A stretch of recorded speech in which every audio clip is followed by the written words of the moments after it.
livros sobre o assunto e compartilhar com vocês. Enquanto eu pesquisava, vi que um dos livros mais comentados era A Internet do Dinheiro, escrito por Andreas Antonopoulos. Então, eu decidi começar por ele. A verdade é que depois de ler esse livro, eu simplesmente me apaixonei pelas oportunidades que essa tecnologia vai trazer, especialmente no campo das finanças. Além disso, devo admitir que Andreas é um dos autores com mais conhecimento que já li. Não apenas em relação ao Bitcoin, mas também em economia e finanças. Antes de tudo, pode ser que alguns de vocês já tenham investido em Bitcoin ou ouvido dizer que ela pode ter um preço extremamente alto em um dia e extremamente baixo no dia seguinte. O autor diz que você deve ignorar o preço, ignorar o Bitcoin enquanto moeda e entender a tecnologia Bitcoin. Se destruirmos uma moeda, criaremos outra. O autor também acha que é uma péssima ideia ver o Bitcoin como um investimento, devido à sua natureza altamente especulativa e volátil. No momento, o melhor investimento que você pode fazer é educar-se sobre essa tecnologia, porque ela vai mudar o mundo e quem entender sobre o assunto irá se beneficiar. Agora, o que é Bitcoin? Muitas pessoas pensam que o Bitcoin é uma moeda digital, mas ela é muito mais do que isso. Dizer que Bitcoin é uma moeda digital é como dizer que e-mail e internet são a mesma coisa. Moeda é apenas a sua primeira função. Quando as pessoas chamam a Bitcoin de moeda digital, elas estão deixando passar a ideia mais importante. O euro é uma moeda digital, o dólar é uma moeda digital. Quando você paga seu almoço com cartão de crédito, você está usando moeda digital. Se já estamos usando moeda digital, então para que serve o Bitcoin e o que a torna tão especial? A diferença fundamental é que no sistema financeiro atual as transações são controladas por organizações centralizadas, enquanto no mundo da Bitcoin elas não são.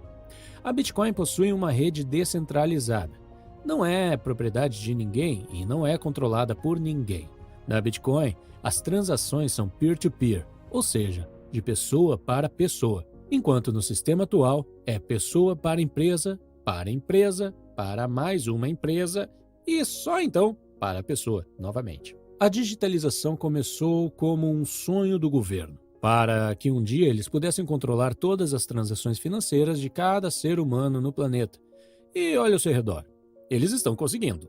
O dinheiro está saindo de circulação. Os países escandinavos estão operando quase sem dinheiro de papel. As crianças nascidas hoje não saberão o que é papel moeda.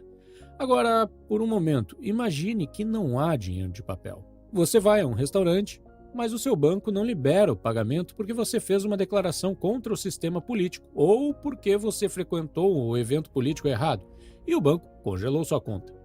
É um controle total. E já aconteceu em países como Grécia, Argentina e Brasil. A digitalização é inevitável, e se for assim, não faz sentido usar um sistema digital que seja livre de controle. Com a Bitcoin, você não precisa de um banco porque você se torna o banco. Ninguém controla seu dinheiro, exceto você.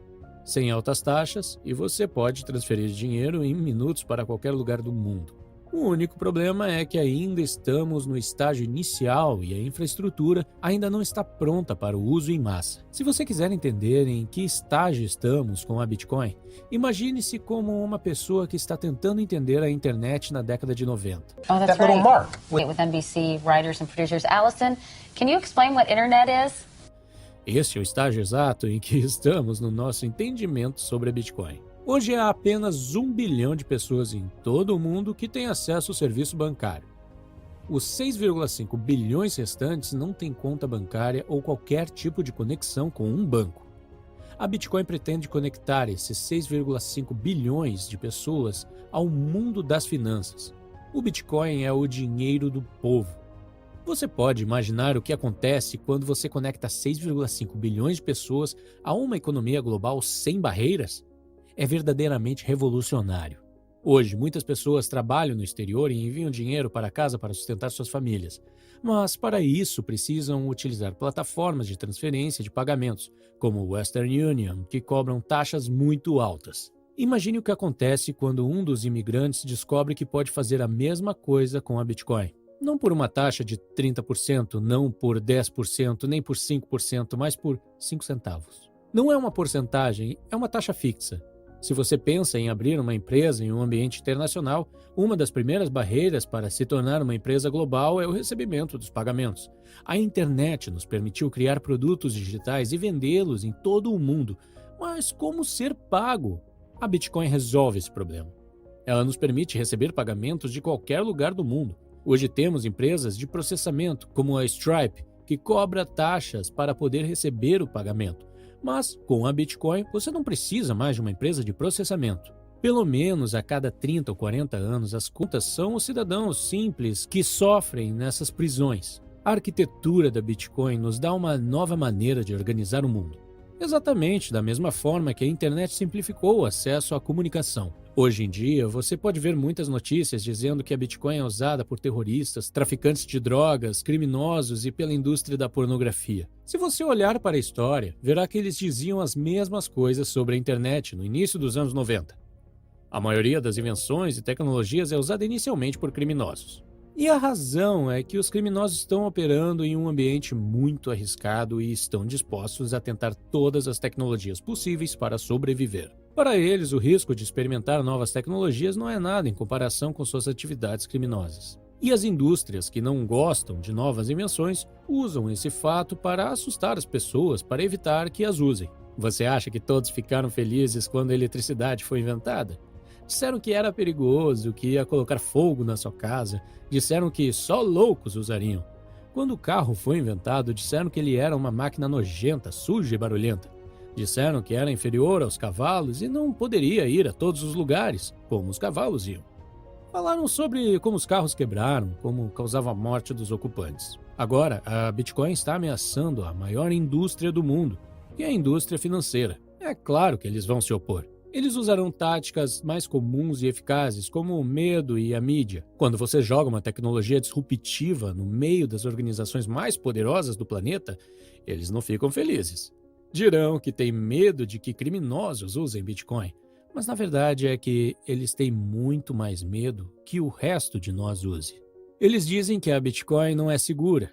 Em segurança de TI, existe um termo engraçado chamado honeypot. Um honeypot é um sistema projetado para atrair hackers. A maioria das empresas de TI, como Google e Apple, usa essa tática. Por exemplo, quando criam um aplicativo, anunciam uma grande recompensa para quem conseguir hackeá-lo. Qual honeypot poderia ser melhor do que uma rede financeira de 6 bilhões de dólares? Se você encontrar uma maneira de hackear Bitcoin, há uma recompensa de 6 bilhões.